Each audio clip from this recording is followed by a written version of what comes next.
Hello everyone, my name is Jen and welcome to the Book Refuge and welcome to kind of one of my end of the year favorite videos. I don't know, that I've been debating going back and forth, but I wanted to start filming some of these, and because the month of December will mostly be rereads, I feel pretty confident that the standalones that I'm including in this are the ones that will be my favorites. And if not, there's still a bunch of standalones for you to try. I do have mostly, these are like contemporary romance or mafia, but I did have a couple historicals to put in here. Now, some could say that there are a lot of historicals that are standalones, but I wanted to do ones that they're not part of a series, even if it's like a standalone series, you know, because there's a lot of historicals like you could pick up wherever and you're not really missing parts of the story, you know. But anyway, that's enough explanation. Let's go ahead and get into these because I have quite a few to talk about today. I'm going to try not to go overly long with that one, not because I couldn't do it, but because I have a lot of videos to film today. I've said this in a couple videos now. I will be taking some time off because my sister is having her third child and I'll be helping take care of the other two. And I just don't want to have to worry about filming while I'm with my family, which I know you guys understand. So there will be quite a few videos pre-filmed if I'm able to do my job right. So let's go ahead and dive in. First, I want to start with Incentive by Pam Godwin. So something that I did this year is I worked my way through the entire backlist of Pam Godwin leading up to the release of Lessons in Sin, which, spoiler alert, will also be on this list in a little bit. And there were a few that really stood out to me, and specifically one that wasn't in a series or a trilogy was Incentive. So this one has a pretty interesting setup. This is actually an older woman, younger man situation.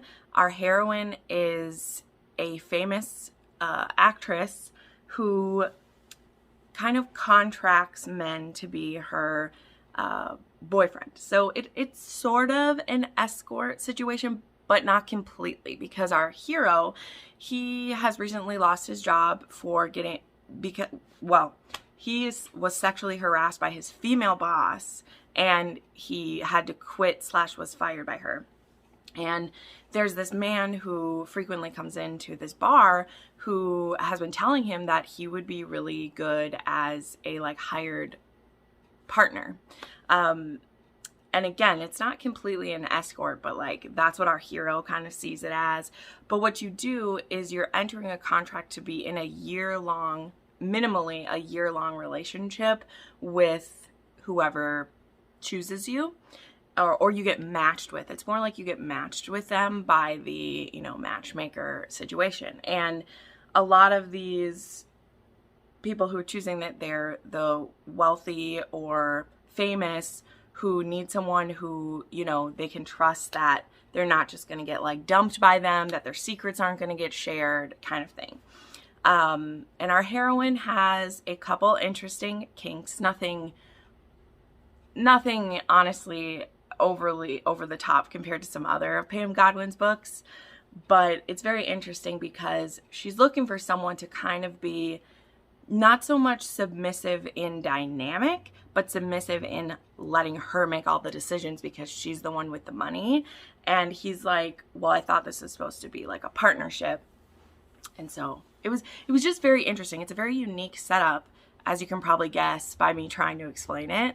And I mean, it still has the trademark Pam Godwin steam and a little bit of kinkiness, and it was a great time.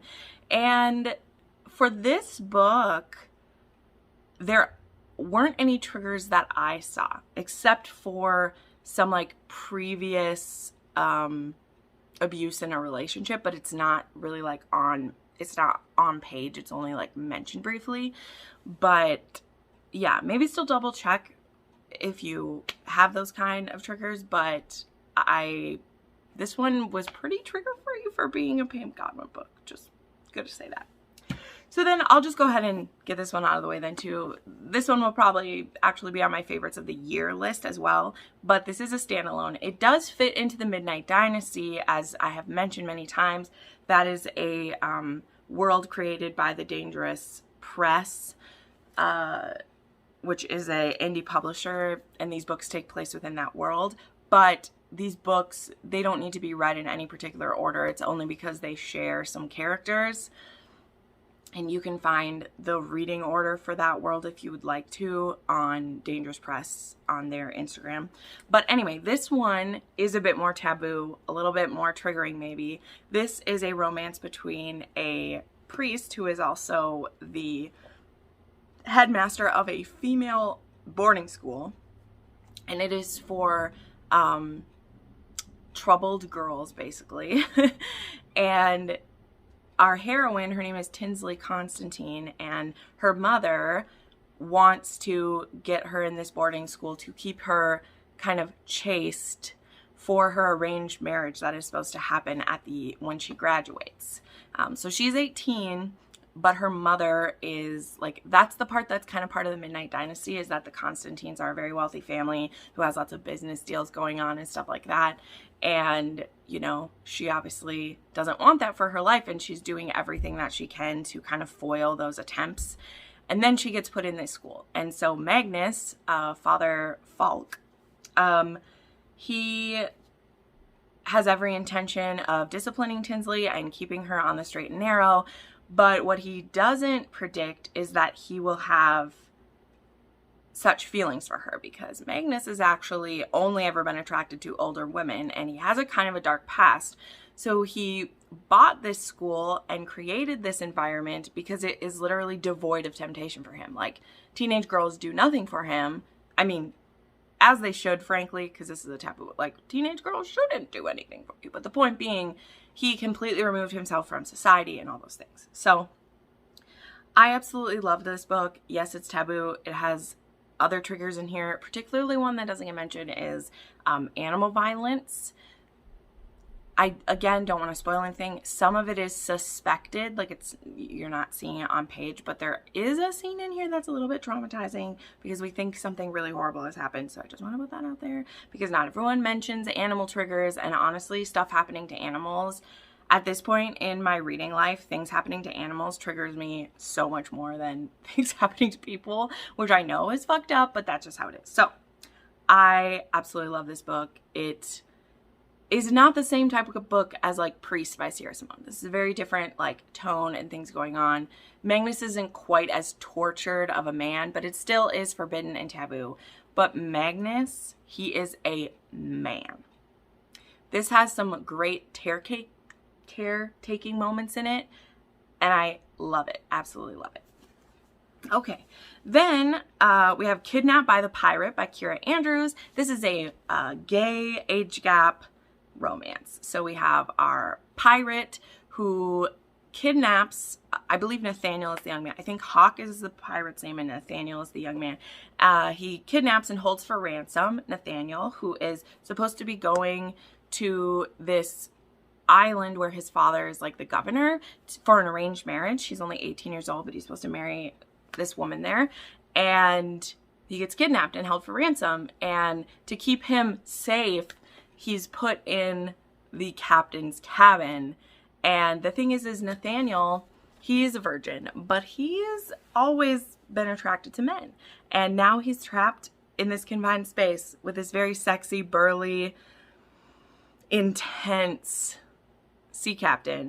pirate captain, who also may have the same type of feelings. So I love this one.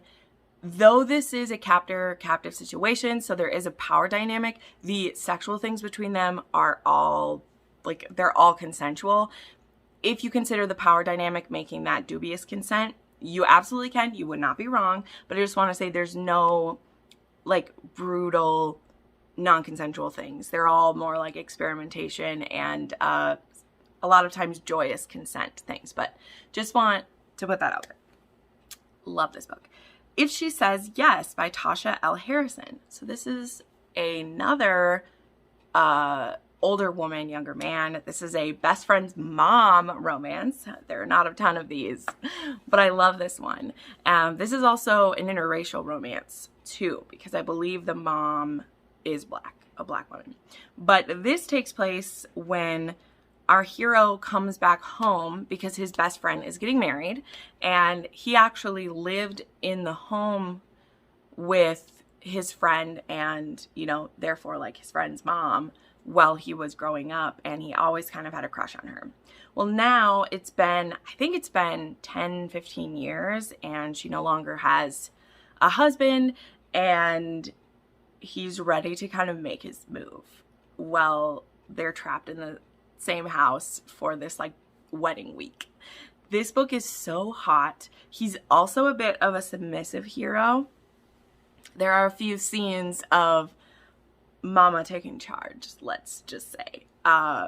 I love this book. This is a very just happy book, in my opinion. There is a little bit of angst, obviously, just, you know, with the friend, her son, not wanting to kind of mess that relationship up, but it's pretty sweet and sexy, so highly recommend. Then we have The Kings of Kearny by Navessa Allen. So this book actually introduced me to Navessa Allen. There may be other books in this world eventually, Navessa has said. She actually follows me, so hi Navessa, if you see this, I love your books. And so for now this is on the Standalone because we don't know when or if she'll get to those. And this is actually an MC romance. This also has like both the hero and the heroine are wounded. The heroine, even more so, I believe she has, does she have a partially amputated leg?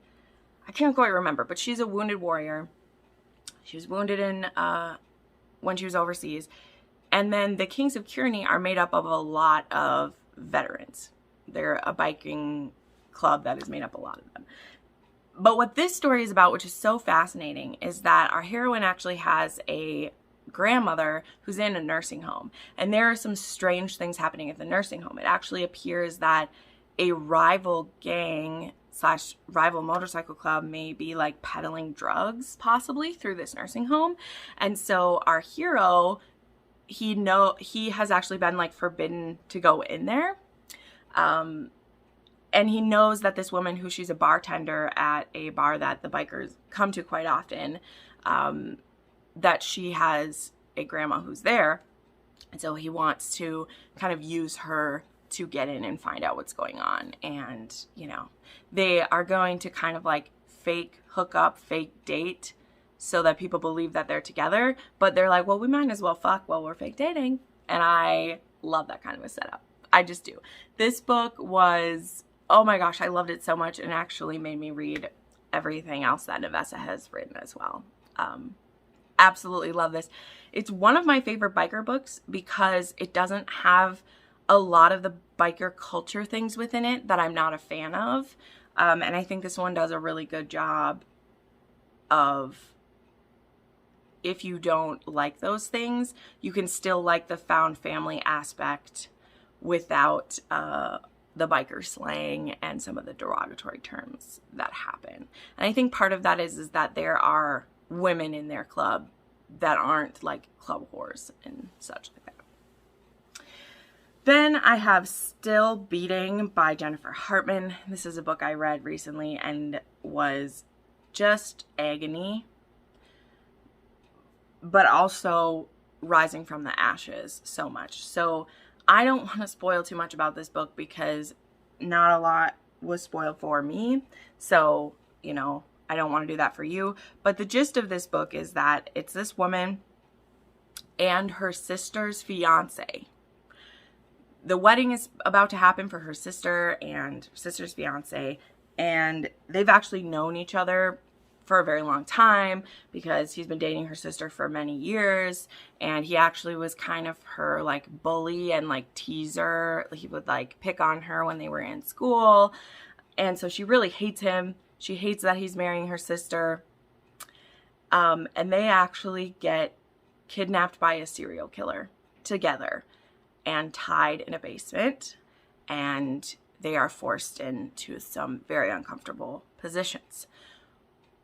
What's amazing about this book is it's showing a before and after of what they go through. I'm obviously not going to tell you what they go through or all that jazz, but This book is fascinating. So I'll say that. This one, you definitely should look up the triggers if you haven't gotten a clue of what I said. There is definitely sexual assault in here, dubious consent, non-consent. I mean, assault, like, I don't even think saying, like, non-consent, like, there is rape, and it's rough. But this book, man, my heart, it was intense. Okay. Now we'll go through some more here. So I have Love and War by Lynn. This was actually one that I read right at the, like, literally the last couple days of 2020. So it wasn't like on any of my lists because, you know, as I see, I make some of these lists a little bit early. This was a debut book by Lynn. The audiobook actually just came out, and I was given a free audio to listen as kind of a thank you for reviewing this book. And literally, I cannot wait to reread it. I'm kind of saving it because I have some travel coming up and I wanted to listen to it because the audiobook is really short. But this book is a modern historical romance, so it takes place during World War II, and it is about a cocktail singer named Victoire and a surgeon named Emil who is being kind of coerced by the Reich to help them. He's forced into a lot of situations. But what happens at the beginning of this book is that they're in Paris, they're in Nazi-occupied Paris, and she is a lounge singer, cocktail singer, and he actually sees her at a club when he's there with his friend. And I think it's a couple months later or a couple weeks later, she is about to be, like, round up and taken because she is a black woman in Nazi-occupied Paris. And Emil claims her as his, he says that she's his maid. And because of the position his father has, more like it, he's able to save her. And so it's a very complex and interesting situation because Emil doesn't want to put her in any position that she does not want to be. She's also very thankful that he basically rescued her from a horrible fate. But he's still very uncomfortable with the fact that she's now kind of like forced to be his maid. I don't know. It's very difficult to explain this book. But this book is told in a very interesting way. It's told in, I believe it's the 1970s. Okay, it's told in California in the 1980s, and then Paris in the 1940s. Okay, so it's kind of told in those two different times. And I don't want to tell you what's happening in the 1980s, but man, this book was so beautiful. Like, I could cry just thinking about it right now. And I can't wait to see some other things Shirra has done. I know she has some short stories that are out as well, and I've kind of been saving them up so I have some more to read because this was so beautiful. And it is also, they're both plus size characters as well. I just love them so much, and I haven't seen enough people try this book. I know that it feels like a very uncomfortable book to read, and like it is. But the way that Shirra tells this story and the respect it's given, and you know the research that she did, it's so hopeful and beautiful at the same time. So I highly, highly recommend this beautiful story. And also the cover, isn't it just the prettiest thing? Like, seriously, it's so beautiful. So, and there's an audiobook now, so there's that. Then, of course, I have Run, Posy, Run by Kate C. Wells. This is also going to be on my favorites of the year list, but it's also a standalone. I don't think there's any plans for there to be more in this series, but this is a, like, psychopath / sociopath romance, and it's actually cool because in this book, the hero actually talks about the fact that his love of this woman is what's taken him from being a psychopath to being a sociopath. It's very interesting because I think that me not being a psychologist or someone who knows anything about it, I kind of use those words interchangeably sometimes, but it's fascinating. So this is actually a mafia book as well. And we start with these two who are a couple at the beginning of the book, Posy and Dario. And Dario has been given this video that's a sex tape involving Posy. And this sex tape shows, supposedly, that she's been cheating on him while he was on business trip. Even though it's pretty clear that it's a past tape, like it's from before they were ever together, but he's just so incensed by this that he kicks her out. He tells her he never wants to see her again. If he sees her again, he's gonna kill her. And Posy, who she's been around mafia men her whole life. I believe her father is a mafia man. She's always been looking for the next man to protect her, and she thought she's had it really good with Dario. I mean, he actually wanted to marry her. And she actually begins to reevaluate why she lets herself be used as a commodity and why she settles for less than what she fully deserves, which i.e. is being a man's sex object. And I just love how she is coming to realize that about herself. That, yes, she hasn't always been treated great, but she's also never put up a fight. And it's not because she couldn't have. It's because she just thought it would be easier and she was getting what she wanted, which was money and presents, and so she let it be. So it's very interesting to me because this book is kind of like the reformation of like a kept woman. Like she doesn't just want to be that anymore. But then Dario, who he's not a mafia boss, he's actually like the money man. He's very good at playing the stock markets, and that's what he does for this mafia. And they don't like that he just sent his girlfriend away, and that if she doesn't belong to someone, she knows too much and they need to kill her. And he's like, no, she's mine to kill or to keep if I want. And they're like, well, you just let her go, so we have to kill her. So very quickly, Dario realizes that, number one, he realizes the tape is fake. This is all the setup, by the way. I promise I'm not like ruining this whole book for you. He realizes he needs to get her back. And now she's not the docile woman she was before, because she's kind of had this awakening that she needs to take charge of her life and not just be this plaything. And he's like, no, you need to come back because they're going to kill you. And she's like, no, I'm going to be fine. So it's very interesting. As Katie Robert lovingly says, this book includes kidnapping as a love language, which I just think is a wonderful way to explain it, because that's true. So love this book. A Wilderness Within by Emma Castle. This was a recent read for me. So this is the case of this book, when you get it, it technically says it's Unlikely Heroes book 2, but it's more of like the Unlikely Heroes umbrella is just some standalone books that all have unlikely heroes within them.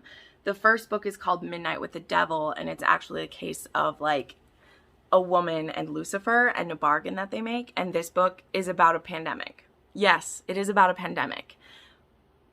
However, this book was released in June of 2019. And when I tell you that there are some information and things in this book that directly predict what it would look like for a pandemic that we go through, is terrifying. But also, this depicts it as if COVID were like almost a zombie plague. Not a zombie plague where it like zombified people, but that everyone it touched, it would kill. And unless you were immune, you would die from it. So it depicts the way that fiction does, that if a disease went through, it would literally murder 95% of people, right? And that's not what happens in this one. This is one of the most hopeful books with a disease I've ever read, because there is a very happy ending to this story. There's a lot of dark things we walk through. Our hero, his name is Lincoln, and he's spent many months of the pandemic in a bunker with the last surviving members of the U.S. government. And when he is the last person alive, so he was actually part of, I believe he was part of like SEAL or Delta Force. He was part of Delta Force, and he was part of this contingent team that was protecting the president. And when the last person in that bunker dies, he knows that he's immune, and he really doesn't want to live, but he also doesn't want to kill himself and opt out. So he leaves his bunker, and when he leaves his bunker, he runs into Caroline, who she was actually in the airport when the pandemic happened, and she was kept safe for the most part for a while, and now there has been like riots and burning, and there's nobody really left there, so she's trying to make it on her own. And when she is kind of looting this one place, Lincoln sees her, and he has this alpha moment where he's like, I want her. And so he goes to speak to her. Of course, she's scared, tries to run away, and she hurts herself. And so he takes her, and he's like, we should travel together. And he's bigger and stronger than her. It's not as coercive as it sounds. He really lays out his cases. He's like, I'm not here to hurt you. And she's like, I don't want to sleep with you. And he's like, I love this because he sounds so arrogant. He's like, you're going to sleep with me. I'm not going to make you. I am not forcing you. I'm just saying I am going to provide for you and take care of you and help you. And eventually you're going to want to sleep with me. And he's like, don't say that you won't, because then it's just going to be awkward when you have to eat your words later. It's delightful. There's actually an audiobook for this one, and it's on Anyplay. And like, I had goosebumps the first 50 pages of this book because it feels so real. And I know, like, the people that I tell about it, they're like, oh my God, I don't want to do it. But it's actually really comforting at the same time, okay? Because there's a beautiful happy ending to this story about, like, what rebuilding would look like and how you have hope in dark times. It's one of the few... It's why I love apocalyptic romances or like pandemic romances, because I knew there was going to be a happily ever after. So even when there was those scarier moments, I was like, both of them are going to be okay and it's going to be all right. And I loved this book and I highly recommend it. I've had a few other people who are brave enough to try it and they've really liked it too, because I was given this as a gift because I loved the first one, and so I had this on my list. But I was like, oh man, I don't know if I can read it now. But it's good. I love it. I do. It's great. Okay, I have one more like serial killer book to show, and that is The Devil and I by Kay Alastor. This is from a new author. This is her debut book. She was actually a follower of my channel and my Instagram, and she reached out and asked me to try her book. And now I get asked by plenty of people to do that. You know, that is something that happens when you are a book reviewer out in the public eye. But lately I've been saying no to more people because I've been getting reached out to by a lot of like YA authors. And I'm like, guys, I haven't reviewed YA in 2.5 years. But Kay, she knows my content and she knows that I love this kind of stuff. And so she's like, this is a serial killer romance. But he's like a good serial killer. And there's this woman who he kidnaps her, and would you want to read it? And I was like, heck yes, I'll give it a try. And I loved it so much. I loved it so much.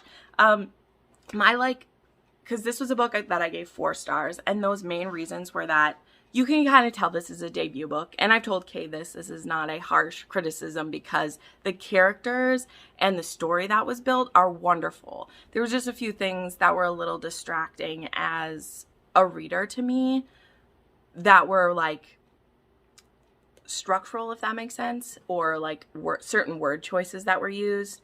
But this is a quick read. It's barely 200 pages, and as I've said, it's about Lucas, who is a serial killer. He's actually a police officer who kills people who've got away from justice. So twice a year, I think it is, he takes vacation days, and he will go and kill someone in his cabin in the woods and make them disappear. And he's just about to go do that. He's, ready to commit one of his vigilante murders.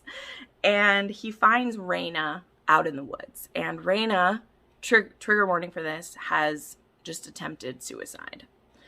Because she was raped and her rapist is reinserting himself into her life, and she's afraid. No one believed her when she told what happened, and this person has made threats to her, and she just can't mentally handle it. So she's tried to kill herself, and Lucas finds her, and he sees her as this angel, this like fallen angel, and he's like, well, she was already trying to kill herself, so I'm gonna take her. So he does.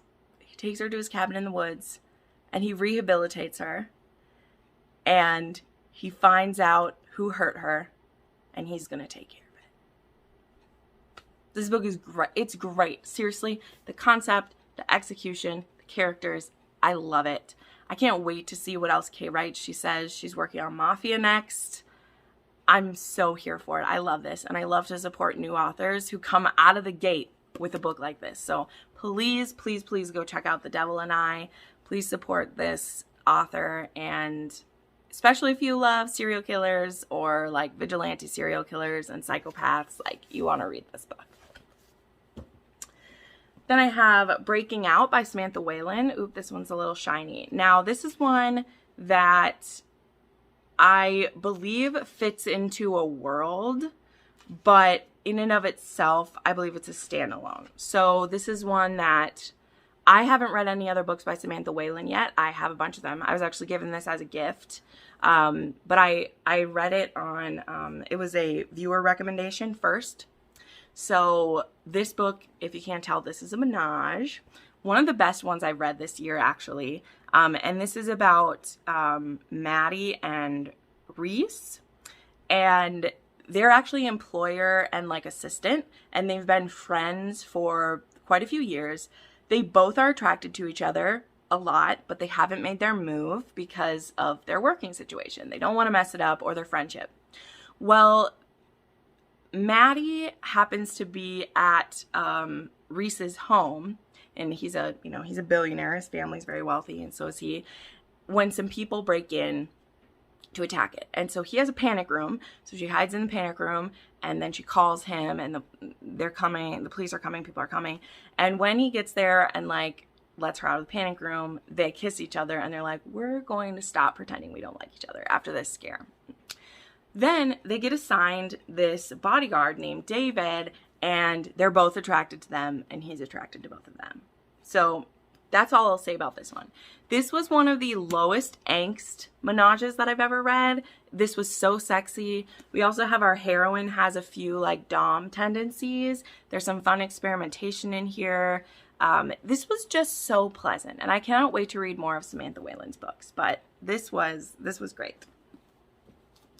Okay, and then I was able to find, I have two historicals to share. They're both kind of older ones. But in my opinion, I believe that these ones really stand on their own. So we'll go with it. The first one is one of the oldest romances there are. And I know that there are mixed opinions on this. In fact, Jessica just made a review on her TikTok about how much she doesn't like this heroine. But it's funny, we were actually on a live show about this book together. We read it for her book club that she does with Samantha.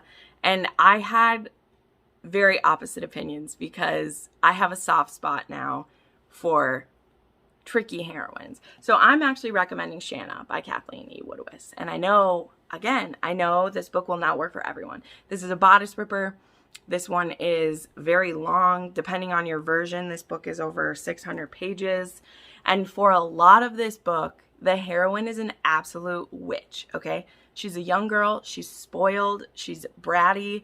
She is very cruel to our hero, who's kind of risked everything for her.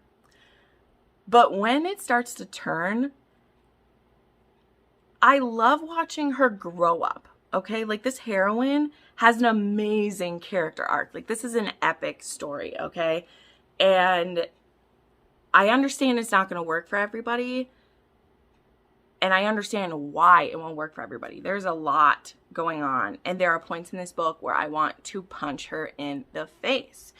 But when it finally starts to get shook through her head, what a spoiled brat she is. The way that she makes amends and the way that she turns a corner were very touching to me. And I was rooting for her by the end. I was like, wow, you've grown up so much. And I just hope that in like, I mean, I've never been as bad as Shanna was. But it just gives me such hope for people that like we get to grow up and we can learn from how we were before. So what is this book about? I should probably say that. So Shanna her father is trying to get her to get married. She doesn't want to do that. So what she decides to do is she decides to marry a prisoner on death row, and then she'll be a widow once he gets executed. And then her father will leave her alone because she'll be a widow. Well, sucks for her that Ruark, yes, he has a hard name to say, R-A-U-R-K, he doesn't get executed. And in fact, he immediately is entranced by this bold woman who marries him in his cell, doesn't give him the wedding night that he was promised. And he makes it his mission to come after her. He ends up as an indentured servant at her family's, like, I'm not sure if it's a plantation on this island. I think it is a plant, like, I'm pretty sure there's plantation stuff in this book because of the time period and everything.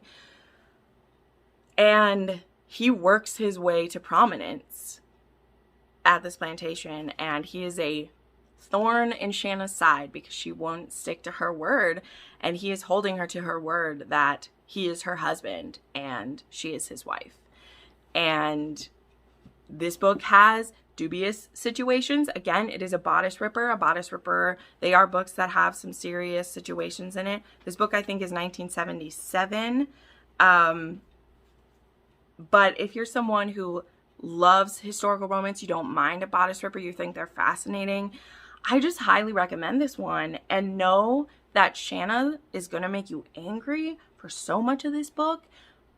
But I loved watching her grow, and I'm so glad that I read this book. This was on my bucket list for quite a while, and I was scared to read it. And so I'm so thankful that I read it for that book club, because I took a lot of notes. I really, really love this. And the ending to this book was so satisfying. But, I mean, y'all know that I'm willing to read very large books for the payoff. So, that's what you're here for. And then the last standalone I want to talk about is another historical, and this is Broken Wing by Judith James. This is another historical that is a little bit more historical fiction.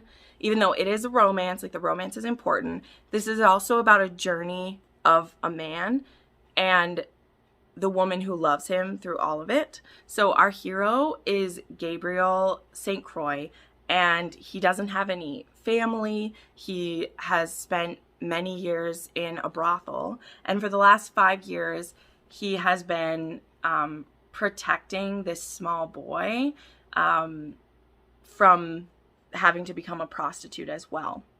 And when this boy's family shows up, including Sarah, who is this boy's half-brother, or half-sister, this boy who has been at this brothel for 5 years, because this takes place, I think, let's look, when does this start? Oh, it actually doesn't say. Dang it. It took his family a very long time to find this boy who'd been kidnapped and like sold to this brothel and everything. And Gabriel has been protecting him all that time. And so this boy barely remembers his siblings, but he knows Gabriel as his brother. And so he won't leave the brothel without his older brother, Gabriel. So I think Rafe is the name of the other brother.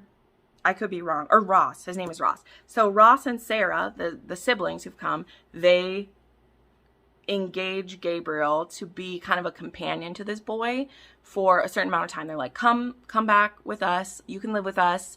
You will have all the comforts you deserve. And just be his friend. Just be this boy's friend until he's used to normal life. And during that time, he falls in love with Sarah. And there comes a point in this book, like this story is fascinating to me because Gabriel has certain expectations for having been treated the way he's been treated. So he believes that he needs to earn everything. And as having been a prostitute for most of his life, you can assume by what he means, by what he thinks. But he still thinks it will be better than being in the brothel and having to have someone new abusing him all the time.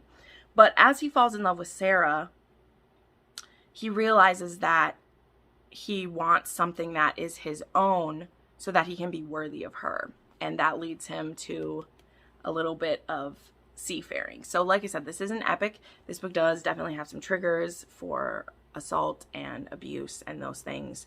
But this book was extremely powerful. This was another viewer recommendation. I had no expectation of liking this book. I'm just being straight. I did not think that I would like it. I was immediately sucked into this book and I loved it so much. And I believe this is on Kindle Unlimited, so you can check that out. So there we go. As usual, so much for making it a short book, but I hope that you will try some of these standalones if you're interested in them. Thank you so much for watching this. Make sure you subscribe to the channel. I will have a lot more of my favorites videos coming out at the end of this year. Make sure you check out channel memberships if you'd like to have early access to my videos or just be able to support my channel. That is very important to me in the coming year, to have a good base of channel members who are there for me, you know, no matter what happens. So thank you so much, and I hope you have a wonderful day. Bye.